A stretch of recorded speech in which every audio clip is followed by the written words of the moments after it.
আমরা বঞ্চিত ফ্রেশার্সরা এক গভীর সংকটময় সন্ধিক্ষণে এসে দাঁড়িয়েছি। আজ মহামান্য হাইকোর্টে এক্সপায়ারি অফ প্যানেল এর শুনানি হয়েছে, কিন্তু কোনো সুরাহা হয়নি।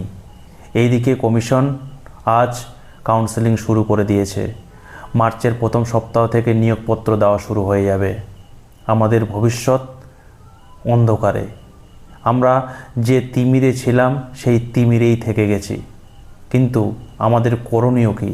আমাদের করণীয় হচ্ছে এক্সপায়ার অফ প্যানেল 10 নম্বর বাতিল, ওএমআর পাবলিশড এবং 70 পেয়েও আমরা যে বঞ্চিত, সেই বঞ্চনার কথা সুপ্রিম কোর্টে জানাতে হবে। তাই এই সপ্তাহে আমরা এসএলপি ফাইল করতে চলেছি। তাই আপনারা আমাদের আর্থিক দিক দিয়ে সহযোগিতা করুন, কারণ আপনারা জানেন সুপ্রিম কোর্টে একটা বড় অঙ্কের টাকা দরকার।